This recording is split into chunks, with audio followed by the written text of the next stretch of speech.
តែជូនទៅរូមែនថ្ងៃនេះមកទៀតហើយមកបង្ហាញម៉ូដថ្មីក្រសេប្លែកស្អាតជូនទៅជូនព្រីមៀមហ្មងម៉ូដនេះរបៀប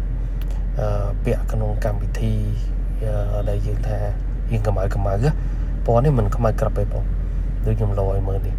ហើយខាងក្នុងឡាយស្អាតមាន highlight ចឹង brand Maito ស្អាតមែនតើរៀងទាំងស្តង់ដាទាំងស្មាអាវទាំងដៃអាវ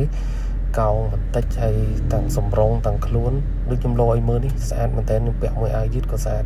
ទំហំដាក់មួយអាវកណាត់ទៀតនឹងលុយប៉ុណ្ណានេះក៏ខ្ញុំលើកបង្ហាញទៀតដែរគឺពណ៌ទឹកប៊ិចស្អាតណាស់ blue នឹងគឺកោអាវយើងធំហើយរៀងស្អាតទាំងស្មាទាំងដៃនេះមួយទៀតដែរជា brand ពណ៌ទឹកប៊ិចដែរ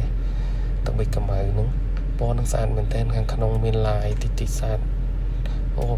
នឹងថាដាក់ទៅលយមកខ្ញុំបានធ្លាប់ធ្វើវីដេអូមុនបង្ហាញច្រើនតែតោះនឹងពណ៌នេះលើនេះមក highlight ចម្រុះតិចនេះពណ៌ខ្មៅតែលេវពណ៌មាសលេវ2នៅខាងមុខហើយនឹងលេវដៃមាសពាក់ទៅស្អាតមែនតើនឹងយើងពាក់អាវពីក្នុងដូចខ្ញុំចេះក៏បានឬក៏ពាក់មួយខោកបយឬក៏ពាក់លក្ខណៈគេហៅថាចូលកម្មវិធីល្ងាចញ៉ាំបាយស្អាតតែជុំចង់មកហាងតរូមែននេះងាយនេះតពីតមួយនេះនៅលើផ្លូវ cluster នៅក្នុងព្រៃប្រយោជន៍បឹងស្នោច្បាប់ទៅនេះបងប្អូនចូលតាមច្បាប់ក្រោយ8ជរីនេះលើផ្លូវ cluster នៅខាងសាំងទីនេះអញ្ចឹងបងប្អូនអាចមើលតាម Google Map ក៏បានហើយបើចូលដល់ក្នុងមើលតាមវីដេអូខ្ញុំឃើញនេះមក